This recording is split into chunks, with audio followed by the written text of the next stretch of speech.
Halo Kani Lovers. Jadi kembali lagi di podcast Bona Air.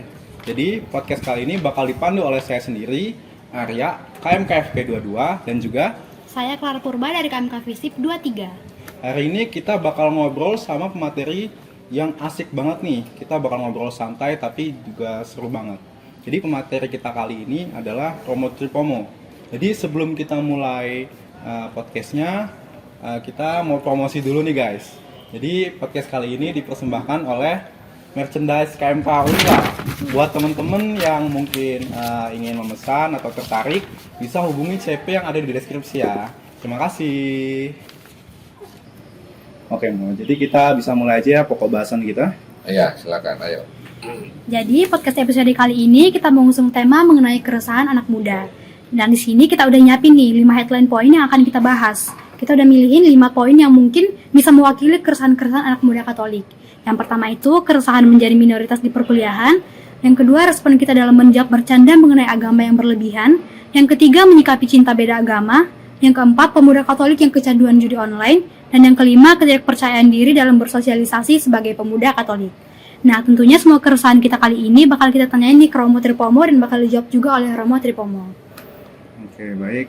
Jadi kita langsung saja ke pertanyaan yang pertama ya, Mbak. Iya. Jadi kita akan membahas mengenai keresahan menjadi minoritas anak muda Katolik di dunia perkuliahan. Jadi kan menjadi minoritas itu adalah hal yang biasa, apalagi kalau kita ini berada di ranah sekolah negeri. Jadi menjadi tidak biasa apabila kaum minoritas ini diganggu oleh kaum mayoritasnya. Nah, kalau pengalaman saya pribadi ini biasanya bercandanya berlebihan hingga menyakiti hati. Tapi terkadang ini saya bingung dalam respon candaan tersebut, apakah saya harus marah, apakah saya harus legowo, atau bagaimana. Mungkin tanggapan dari Romo Tripomo bagaimana, Romo? Ya, satu-satu lah ya, satu-satu. Ada banyak hal yang bisa kita perbincangkan. Pertama tentang tadi istilah minoritas gitu ya. Ya rasanya sudah sangat biasa kita ada dalam situasi ini. Walaupun juga kita perlu menyikapinya secara positif lah ya. Ini lingkup kita di Uniline ya. Iya, benar. Universitas Lampung yang kebetulan saya juga ada di dalamnya membantu mengajar pendidikan agama Katolik. Dari hitung-hitungan lah, dari jumlah ya. Jumlah kita setiap tahun itu yang mahasiswa Katolik itu ada sekitar 160 mahasiswa yang masuk setiap tahun sekitar itu. Dan kalau dihitung keseluruhan mahasiswa yang masuk baru setiap tahun dari 1000-an gitu ya, kira-kira kita ada 10% loh. Artinya minoritas menjadi relatif sekali. Kita 150 dari 1000-an minoritas, tapi juga ternyata lumayan banyak lah ya. Saya di kelas menghadapi begitu banyak itu juga tidak hafal karena banyak. Kalau hanya sedikit gampang dihafal. Lalu kita ini dari sisi jumlah dulu ya. Iya. Di awal kita diajak para mahasiswa yang semester 1, semester 2 ya, diajak untuk aktif juga selain di kampus juga di lingkungan gereja dan lingkungan masyarakat. Jadi mesti ada laporannya tuh, mahasiswa sudah kunjung ke ketua lingkungan gitu ya, supaya kita juga tahu bahwa kita ada di mana. Ternyata kita di lingkungan gereja, paroki, juga kita tidak sendiri, ada yang lain. Jadi rasa minoritas itu juga kemudian agak ya direlativitir, berkurang lah ya, karena ternyata ada banyak teman-teman kita juga di masyarakat. Secara umum kita eksis kok ya, apalagi mahasiswa juga diperhitungkan. Nah, kita akan sampai pada istilah diperhitungkan. Kita bukan hanya hadir secara angka saja, jumlahnya berapa gitu ya. Kalau dihitung suara mungkin sedikit, tetapi kita diperhitungkan karena tentu ada kualitas tertentu ya. Belum lama ini ada CFES, Catholic Youth Festival. Nah, dari Badan Lampung saja loh, itu ada 750 anak orang muda Katolik. Kan lumayan banyak nih, bisa membuat acara begitu luar biasa. Maka istilah minoritas menjadi relatif sekali. Mungkin yang paling paling menjadi menjadi solusi lah ya dari situasi ini. Bagaimana kita juga aktif untuk berkualitas.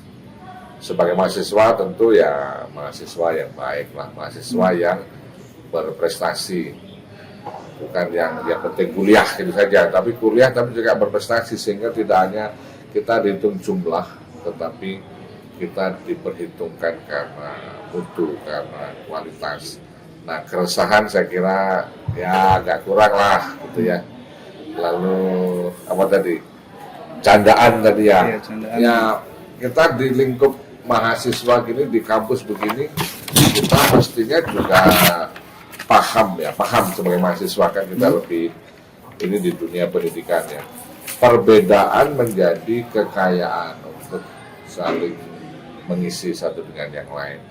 Jadi perbedaan dimanfaatkan untuk bagaimana kita justru dalam kebersamaan perbedaan itu bisa maju. Nah, kalau di dunia pendidikan begini malah saling mengejek ya enggak pas lah, mesti ada yang keliru itu ya. Jadi kita tahu bahwa itu tidak sesuai. Justru perbedaan menjadi kekayaan untuk saling peduli, saling membantu dalam kerjasama. Kita bisa bersama-sama dalam perbedaan. Misalnya baguslah kemarin kita baksos atau kunjungan membawa bantuan pada korban longsor di Ulu kan, ada kan ya. Benar. Nah, itu kita membawa nama Unila. Nah, tentu saja juga ini sesuatu yang baik, kita dalam perbedaan. Mungkin masih kelompok khusus ya, tapi kita bisa membawa kelompok yang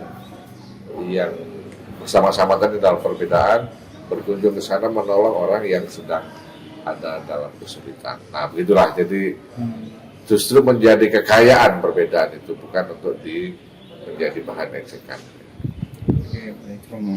Oke, selanjutnya tadi Romo kan bercerita salah satu medianya tadi adalah CIFES, Catholic Youth Festival, itu sebagai salah satu media untuk mengembangkan mutu dari anak muda Katolik. Nah, pertanyaan selanjutnya ini, gereja Katolik kan pasti mendukung mahasiswa Katolik untuk terus mempertahankan identitas mereka di tengah tekanan budaya dominan. Nah, kalau dari Romo sendiri, adakah yang bisa diberitahu seperti bagaimana gereja Katolik itu membantu mahasiswa Katolik itu agar tidak kehilangan identitas imannya? Mungkin kalau tadi kan Romo kayak salah satunya tuh CIFES ya, bisa bertemu teman-teman yang seiman, sehingga imannya itu bisa lebih kuat gitu. Mungkin ada yang lain mungkin. Iya. Dengan tadi salah satu tuntutan dari kami para dosen agama ada 4 nih. Meminta supaya para mahasiswa itu eksis di lingkungan. Itu salah satu cara supaya kita tidak berhenti saja misalnya di tempat kos nih, di sekitar kampus, tidak keluar situ saja, masih merasa bahwa alamatku ada di tempat bapakku sana, dari paroki mana, dari daerah mana gitu ya. Tapi kita eksis ada di sini, ada di Unila ini, di sekitar kampus ini, paroki Kedaton. Nah, begitulah. Jadi kita tidak diam saja di tempat kos, di rumah kita di sini, tapi kita aktif, eksis ada di lingkungan gereja juga. Dari pihak misalnya paroki Kedaton ya, itu kita memberi kesempatan juga untuk para mahasiswa Katolik mengisi tugas liturgi, kan? Itu supaya kita tidak diam saja, tapi eksis bersama dengan yang lain, ya. Eksis bersama dengan yang lain, sehingga kita punya kegiatan bersama, punya wadah, ya, wadah untuk ada bersama dengan yang lain.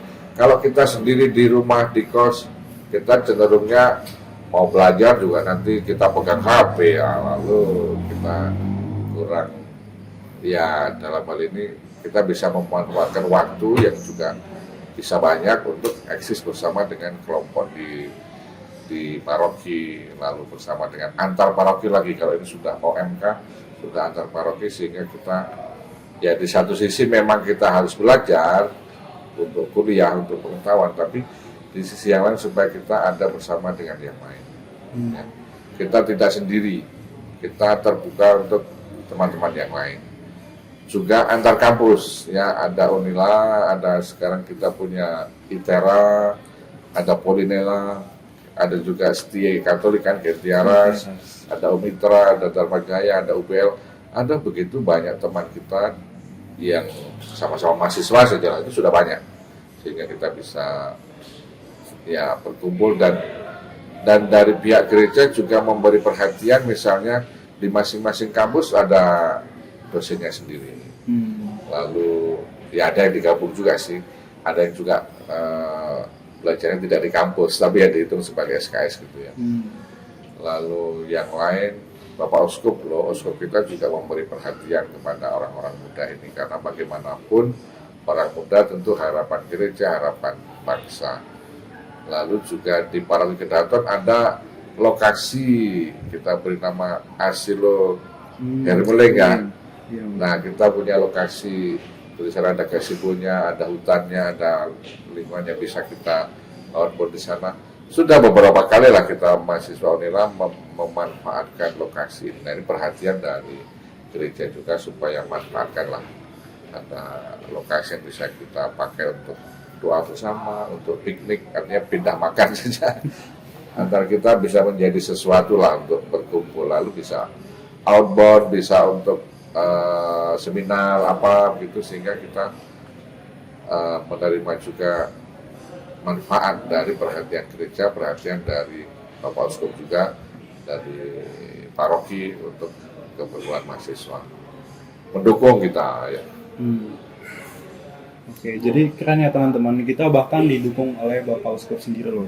Lewat fasilitasnya itu yang nggak kalah. Contohnya kayak kita diberi tempat itu di Asilo Hermeling, itu tempat kita melakukan berbagai kegiatan. Ya. Kita juga disediakan media untuk aktif di lingkungan gereja juga ya. Iya betul. Keren. Oke, kembali lagi mungkin Mo. Tadi kan saya sempat singgung bercandaan tentang agama gitu ya. Jadi ini pertanyaan, pantaskah kita membuat agama menjadi bahan bercandaan atau ada humor yang pantas terhadap agama? Kalau kita menilai negatif memang malah kita godok lah ya.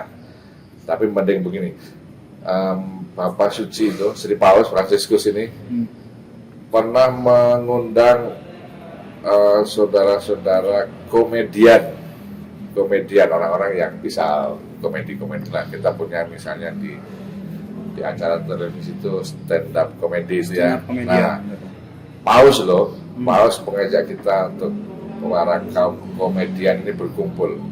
Untuk apa? Untuk secara rileks itu berbincang tentang banyak hal yang serius ya, tentang politik, tentang itu.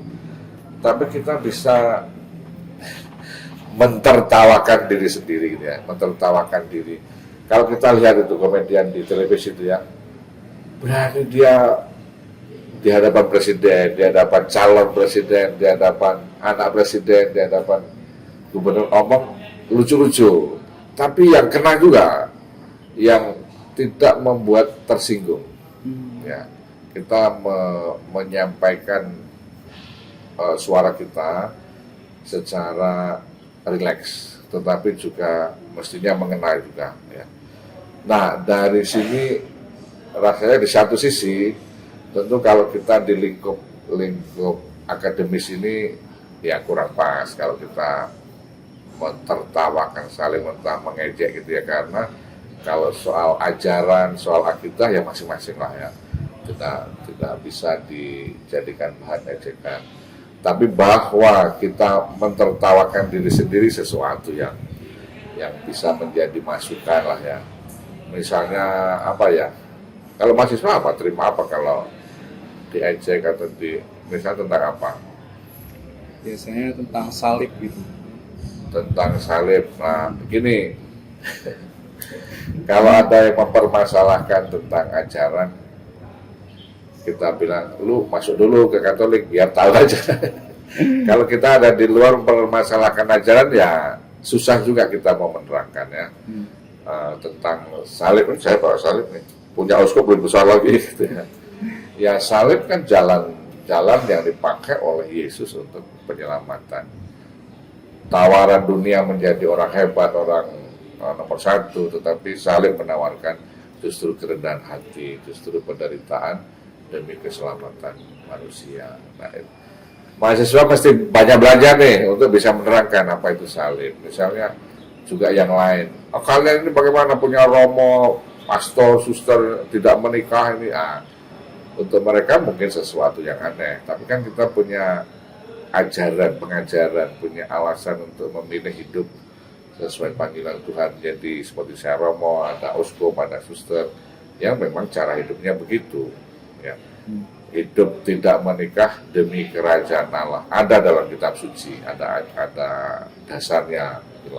Memang secara umum ya orang kita masih dipanggil untuk menikah untuk dalam keluarga. Tapi ada panggilan khusus sebagai imam yang dirawati hidup demi kerajaan Allah. Jadi bagaimana menerangkan? Kita sendirilah yang mesti punya sesuatu untuk bisa menerangkan. Bukan pertama-tama merasa diejek, janganlah. Kita bisa menerangkan kok. Tetapi dengan pengajaran bahwa mereka mau mendengarkan keterangan kita. Baik bahwa ayo kita jadi Katolik dulu, nanti tak terangkan wes. Begitu kira-kira. Jadi jangan membuat kita menjadi minder, menjadi malah marah, ngajak berkelahi, enggak lah. Ini soal ajaran ya tidak diperbincangkan di forum yang tidak resmi begitu ya.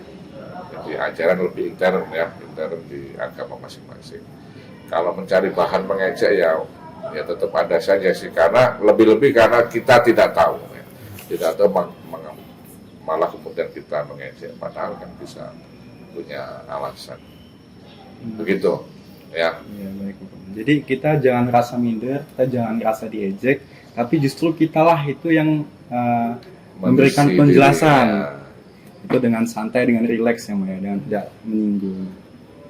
Oke, mungkin bisa masuk ke pembahasan kedua oleh Clara. Oke, kalau pembahasan yang selanjutnya nih Mo, ini temanya udah nggak asing lagi nih di kalangan anak muda atau sekarang tuh sebutannya Gen Z. Jadi ini tentang cinta beda agama. Jadi kalau di kalangan Gen Z sekarang nih Mo, cinta beda agama ini sekarang itu udah jadi kayak suatu tren nih Mo. Bahkan banyak anak muda sekarang itu nganggep kalau cinta beda agama itu adalah suatu tantangan gitu Mo. Jadi itu adalah suatu pengalaman yang menantang dan orang tuh ngerasa bangga gitu Mo ngejalaninnya. Kalau dari saya sendiri, iya. Seperti tren menjadi kebanggaan.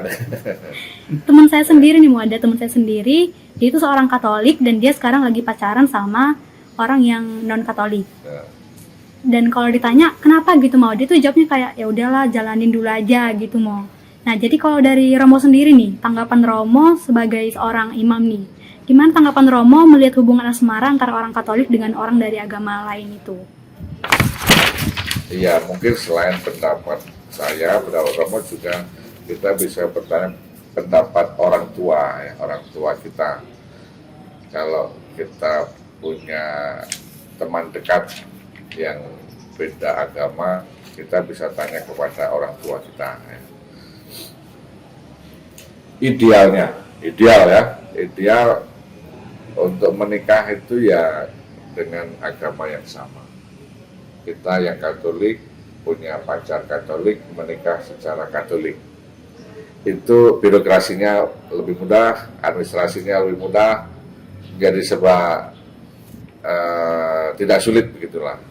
Kalau beda gereja, beda agama, ya, itu birokrasinya ya tentu lebih sulit. Waktunya juga mesti dipersiapkan lebih panjang gitu ya. Kalau beda gereja kita mesti siapkan 3 bulan sebelumnya, beda agama kita siapkan 6 bulan sebelumnya supaya kalau ada persoalan-persoalan dalam waktu itu bisa diselesaikan.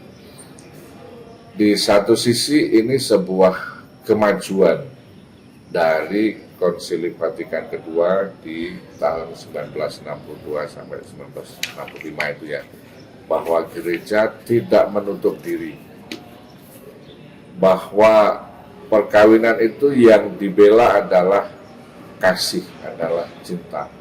Cinta itu kan meretas batas gitu ya, batas negara, batas umur, batas agama, batas ras, batas suku.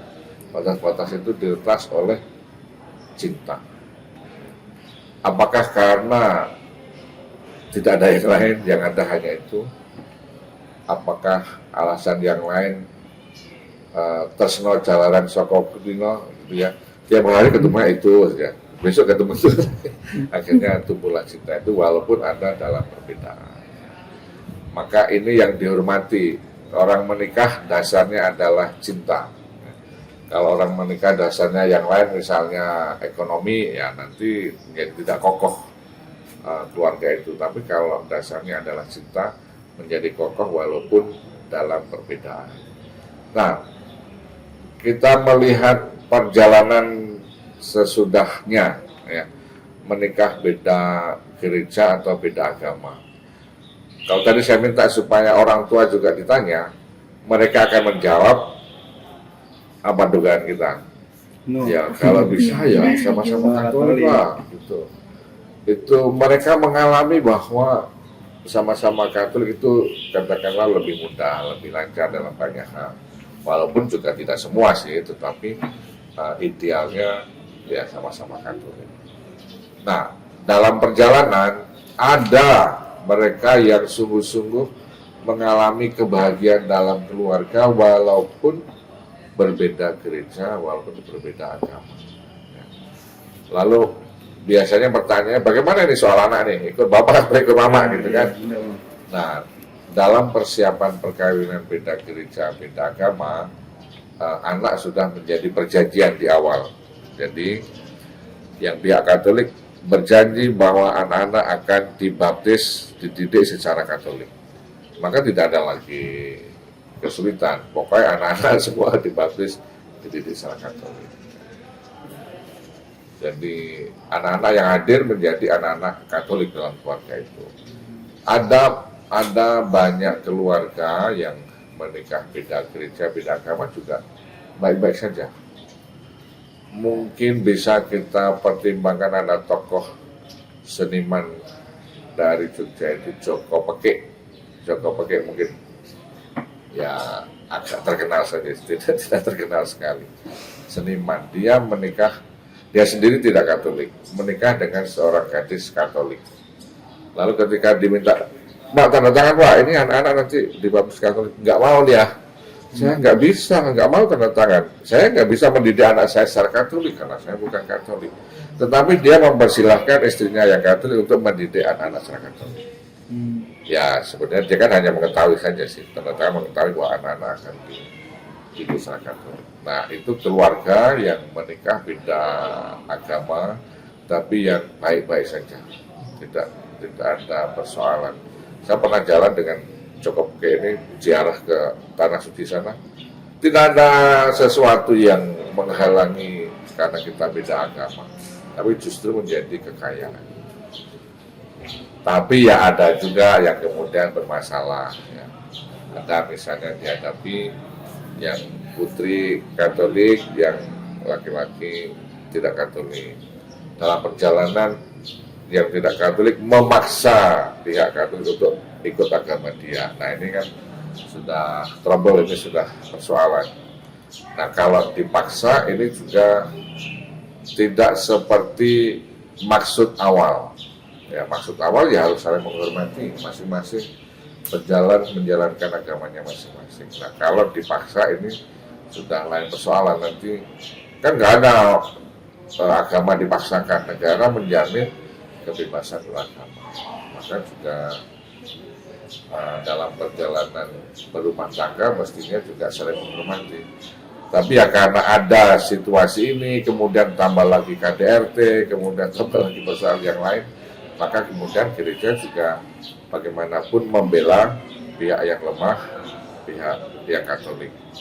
Nah kalau ada KDRT, ada pemaksaan memeluk agama suaminya atau istrinya begitu karena dipaksakan, nah itu akan dibela oleh pihak gereja secara hukum gereja. Akan beresiko banget ya Pak Hera ya. Iya. Dengan Resikonya aja ya. maka saya katakan idealnya masing-masing sama-sama Katolik. Tapi bahwa ada cinta di antara perbedaan yang ada, ya kita menghormati.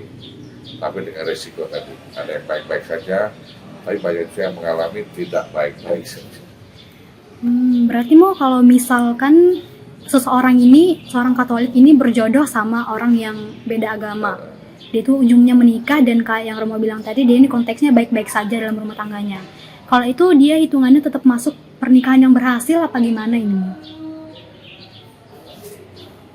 Wah, berhasilnya bagaimana dihitung tentu Maksudnya, tidak sekedar itu saja ya. tetap idealkah apa gimana gitu? Ya Karena idealnya tadi dari awal yang sama-sama Katolik. Tapi bahwa yang beda agama, beda gereja bisa baik-baik saja,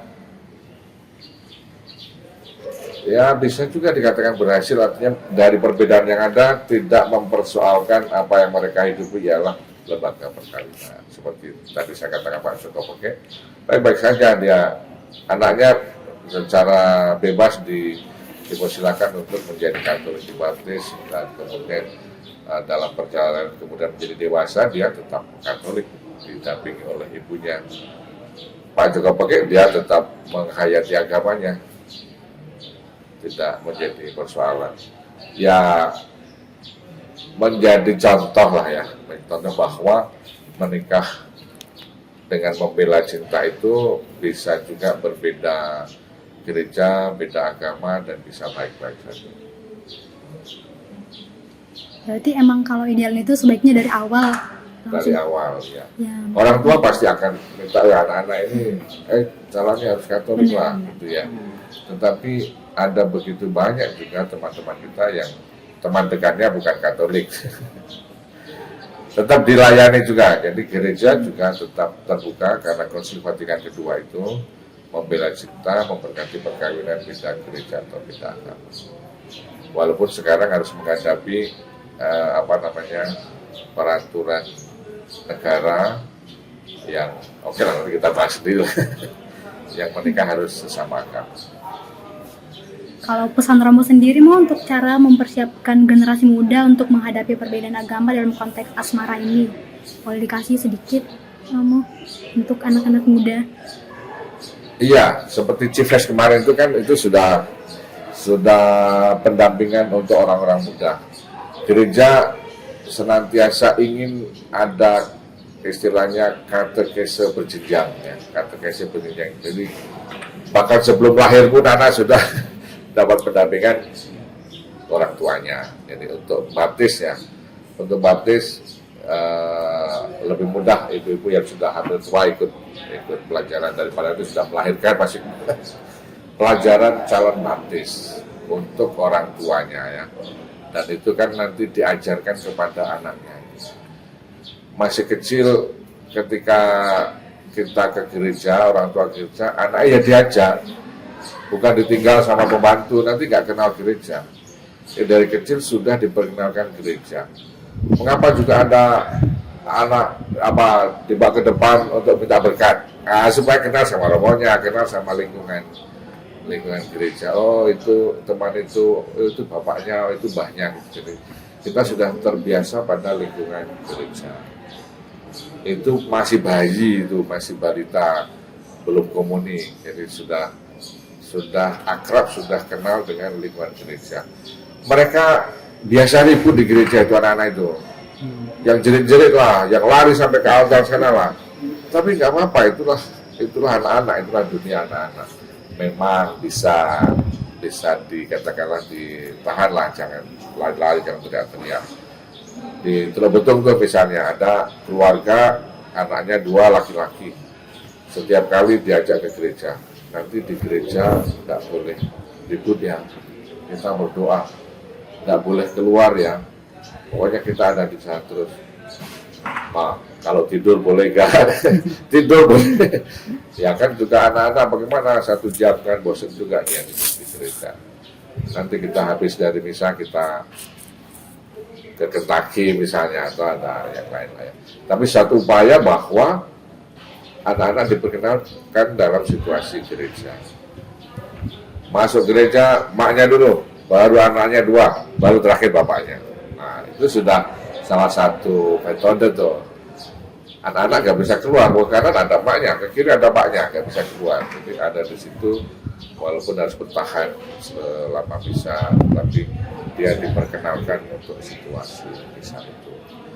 Lalu nanti ada sekolah minggu, ada misdinar, ada paduan suara anak-anak, ada sekami, KKI, lalu OMK, lalu nanti ada persiapan komuni, persiapan krisma, persiapan menikah, ada jenjang-jenjang yang terus dilalui. Itu hak dari kita anak-anak untuk mendapatkan katekese. Jangan hilang. Nah, ini mahasiswa biasanya hilang nih, orang-orang muda. Dengan alasan ada di tempat kuliah lalu tidak ikut kegiatan gereja yang sebenarnya itu haknya, hakmu ya.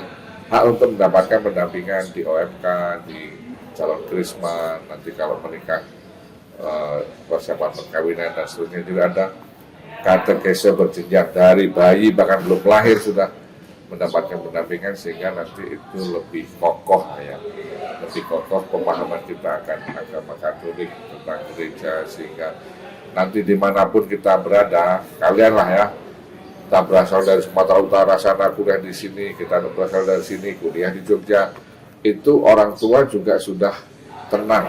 Mengapa? Karena sudah mendapatkan tadi haknya untuk didampingi sejak kecil sehingga tidak khawatir bahwa akan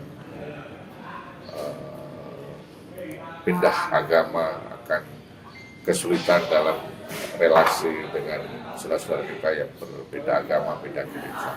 Sekarang gitu ya, jadi memberikan dari pihak gereja hak mereka untuk didampingi, mendapatkan pengajaran gereja.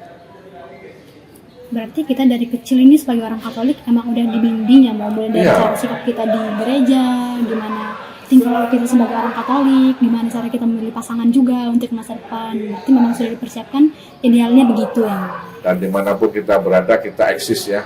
Ini pesan untuk para mahasiswa semua, tidak hanya di Unila, kita eksis tinggal di lingkungan gereja bersama teman-teman lingkungan gereja kering gitu ya. Kalau di sini misalnya lingkungan Santa Katarina di sini ini, nah kita aktif di situ. Juga di masyarakat, di mana masyarakat ada kegiatan bersama kita ikut. Kadang-kadang kita juga dapat nasib baik nih, dapat gratisan gitu ya. Ponakan saya misalnya di Jogja, di Sanatan Dharma, ikut paduan suara kampus. Suatu ketika diminta oleh Kedutaan Besar Indonesia di Hongaria untuk mewakili Indonesia, memperkenalkan Indonesia melalui paduan suara. Nah, gratislah kita ke Hongaria itu. Ya kita hanya bawa uang saku saja.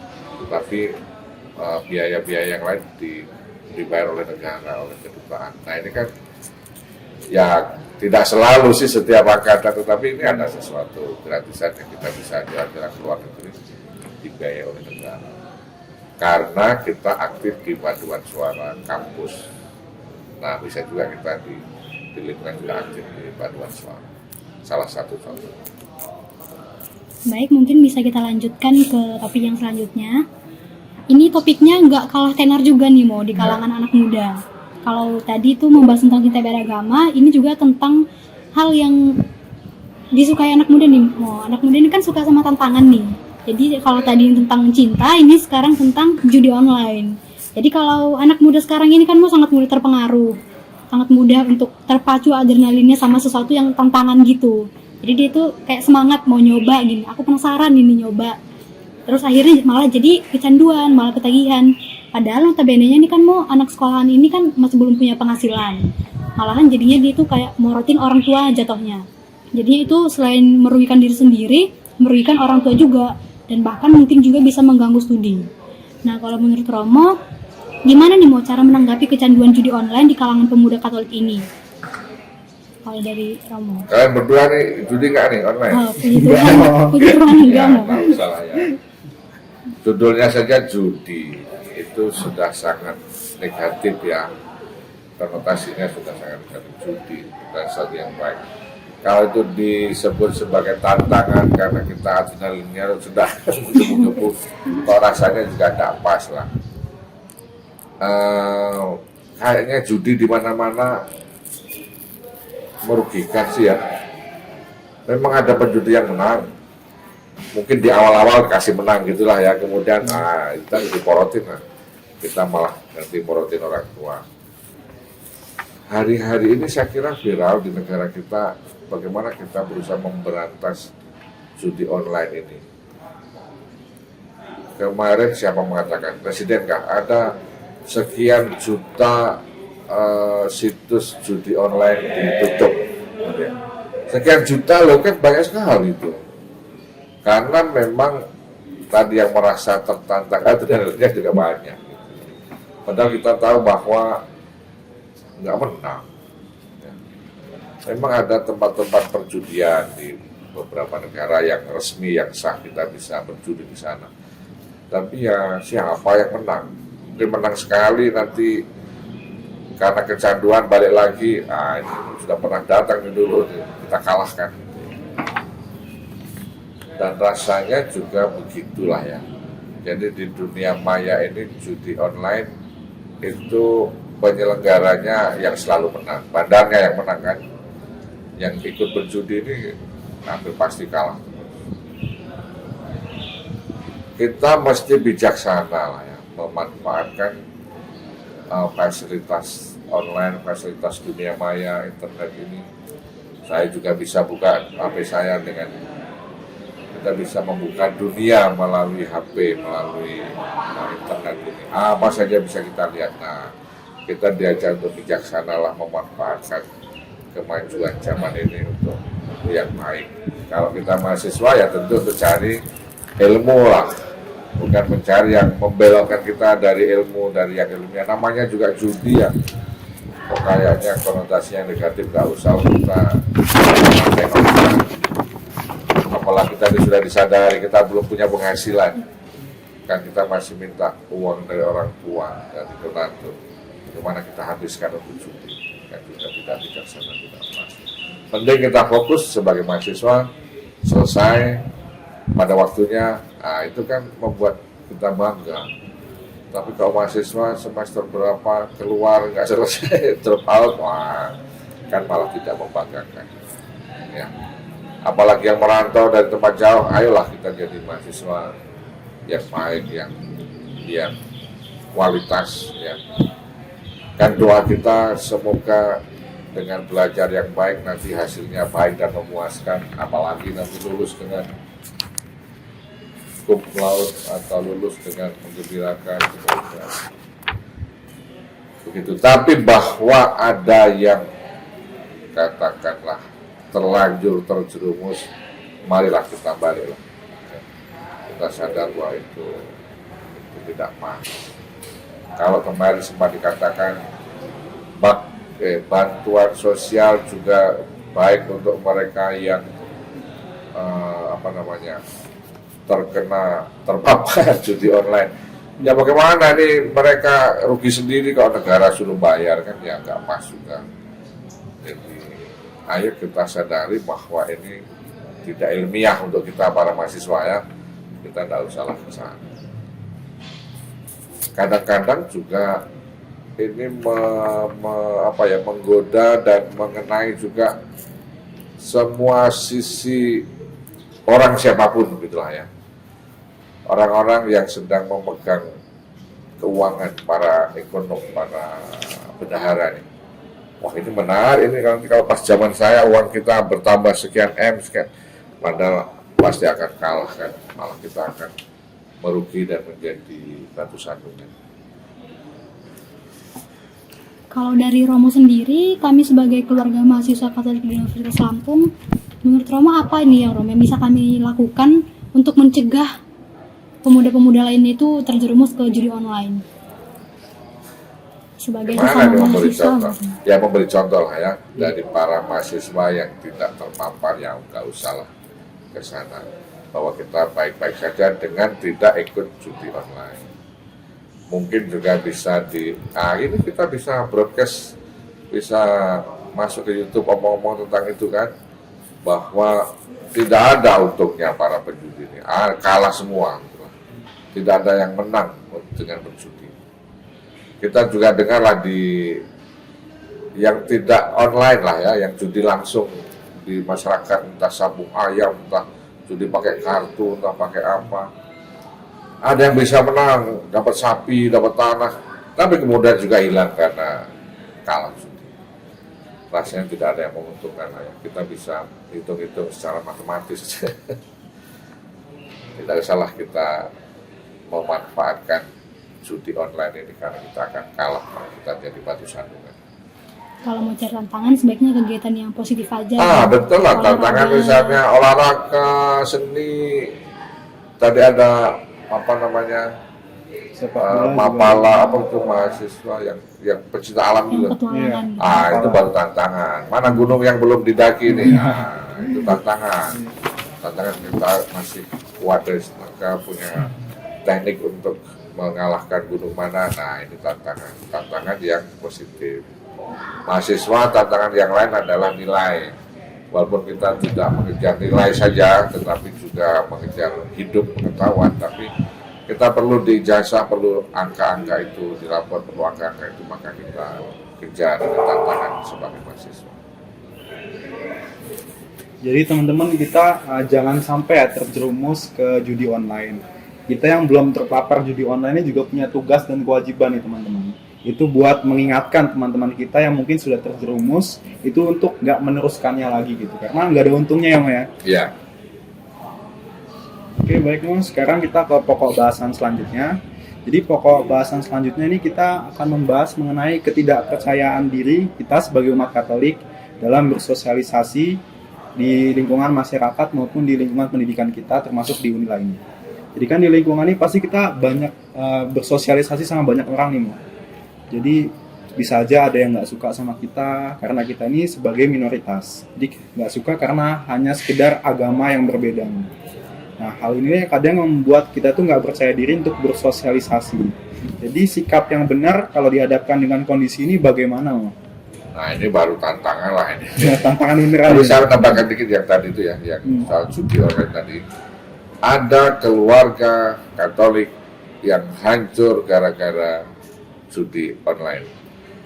Lalu dari sana ada utang sana demi judi online, lalu keluarga ini bertengkar, lalu hancur sudah, gagal lah. Nah, maka ini juga peringatan untuk kita semua lah ya. Jangan diteruskan lah judi online, itu merugikan. Nah, kembali ke yang berikutnya ini, bagaimana kita bisa bersosialisasi, bisa berelasi dengan teman-teman, dengan saudara-saudara kita yang berbeda gereja, beda agama. Kita sudah sejak lama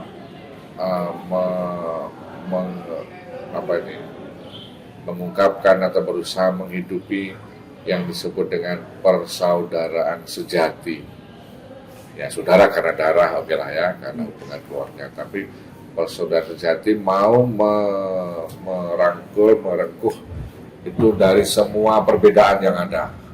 Nah, kalau bisa bersaudara dengan yang berbeda suku, beda agama, beda apapun, nah itu baru persaudaraan yang sejati.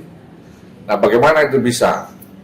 Ya, kita tidak menutup diri, kita yang merasa minoritas ya, kita juga yang aktif untuk ada dalam kebersamaan.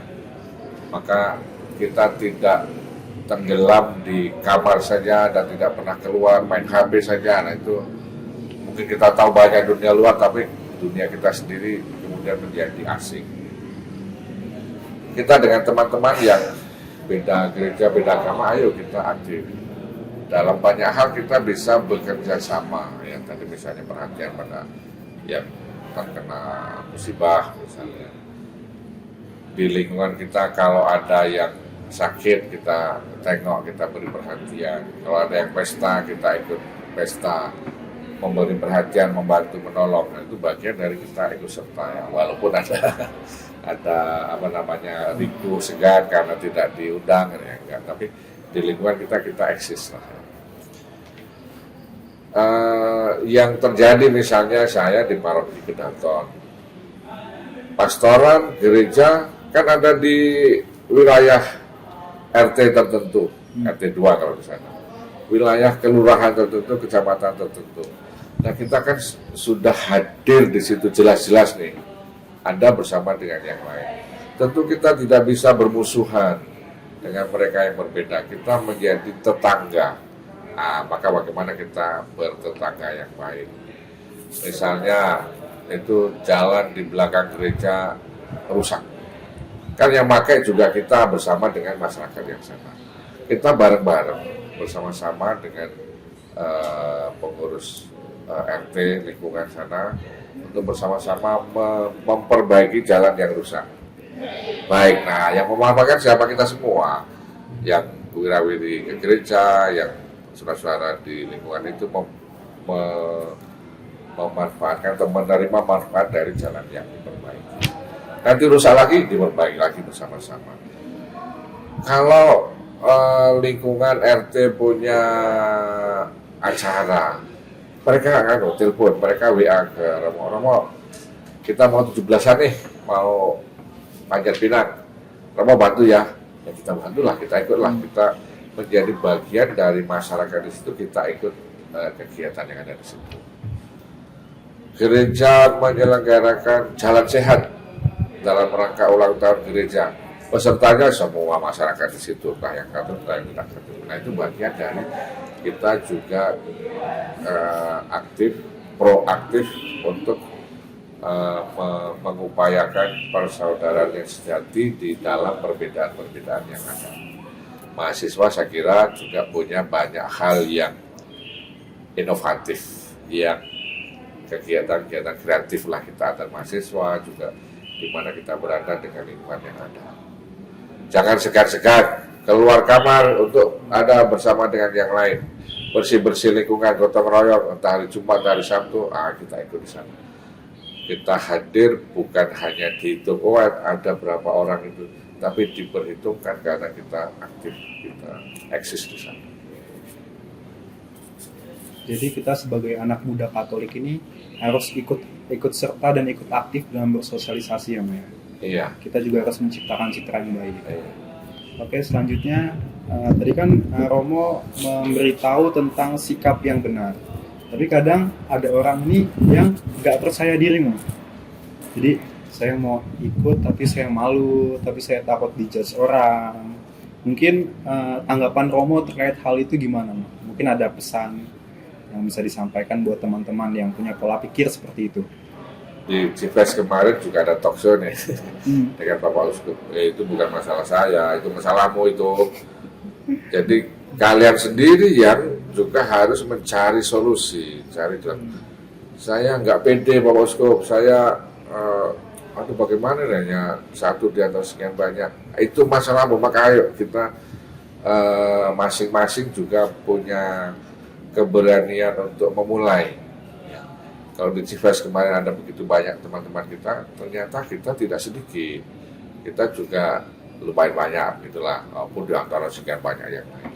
Tapi kita harus berani mulai, walaupun sendiri, walaupun beberapa orang, pede, percaya diri bahwa kita diperhitungkan, bahwa kita ada di situ. Jelaslah kita KTP-nya di situ, atau kita ya berkegiatan di lingkungan situ, dan teman-teman kita yang lain memahami.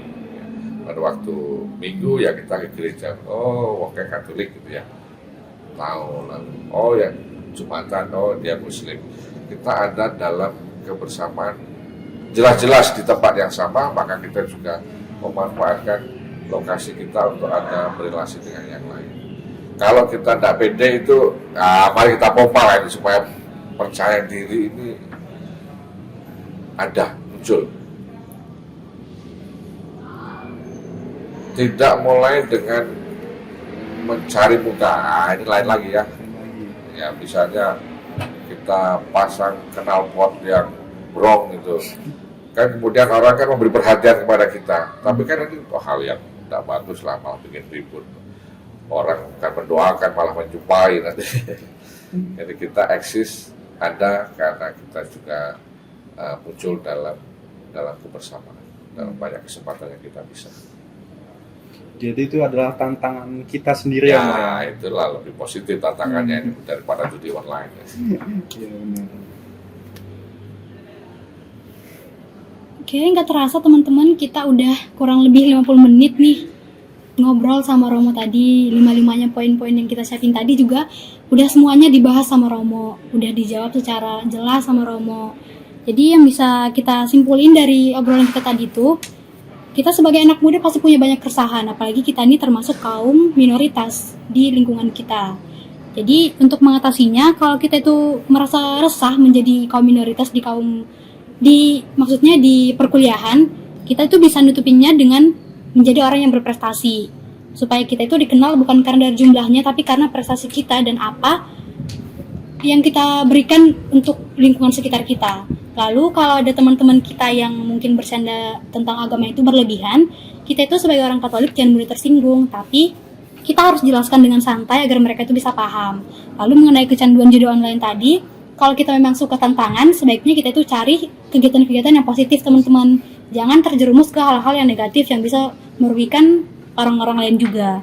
Lalu untuk membangun kepercayaan diri kita tuh harus mau bergerak, harus keluar dari zona nyaman, harus mau bersosialisasi dengan orang-orang lain, bukan hanya dengan sesama orang Katolik, tapi juga dengan semua orang yang ada tanpa pandang bulu. Kalau gitu Romo, kita mau minta saran ya, Romo, pesan-pesan. Nasihat untuk anak-anak muda Katolik yang mungkin nonton siaran podcasting kita ini. Ayo kita sering-sering ketemu lah ya.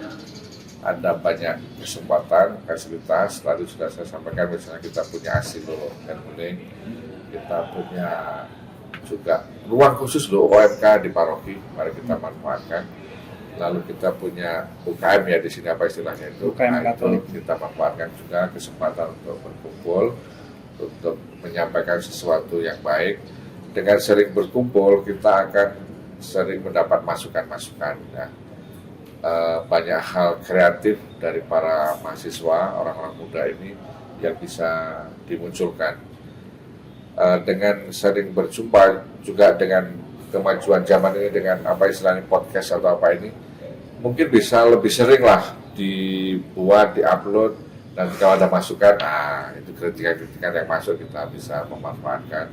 Bisa lebih sering, kalau ada program misalnya setahun sekali, janganlah setengah tahun sekali, boleh maju lagi setiap bulan misalnya ada kegiatan-kegiatan bersama begini, itu lebih baik supaya kita juga sering ketemu, kita sering ngobrol, kalau ada persoalan-persoalan kita obrolkan, kita carikan solusi. Usahakan tidak mencari solusi sendiri kalau memang itu sulit ya. Kita omong sama ketua lingkungan, kita omong sama suster, kita omong sama Romo bahwa ada persoalan, kita hadapi bersama. Kadang-kadang kita memutuskan sendiri tetapi tidak pas, tetapi tidak bijaksana. Mending kita ajaklah siapa-siapa yang bisa membantu kita untuk menghadapi persoalan yang ada. Kalau kita sudah punya persoalan, ayo selesaikan, jangan ditinggal, ditumpuk-tumpuk, nanti malah meledak, malah tak tertolong. Jadi ada banyak kesempatan kita berjumpa, kita berbicara untuk masalah-masalah yang kita hadapi. Ya, mahasiswa semangat maju. Anda orang-orang muda yang nanti juga harus bertanggung jawab di gereja, di negara ini. Oke KMK Lovers, itu tadi bincang santai episode kita bersama Romo Tripomo. Nggak terasa nih kita udah bahas banyak banget mengenai topik-topik yang menjadi keresahan anak muda. Terima kasih untuk Romo Tripomo yang sudah bersedia menjadi narasumber kita di podcast kali ini. Terima kasih juga untuk teman-teman KMK Lovers yang sudah mau menjadi penonton dan menjadi pendengar untuk podcast kali ini. Jangan lupa untuk like podcast ini, jangan lupa juga subscribe akun YouTube kami KMK Unila. Dan juga jangan lupa untuk follow akun Spotify kami, yakni Bona Air. Sampai jumpa di podcast Bona Air episode selanjutnya. Shalom.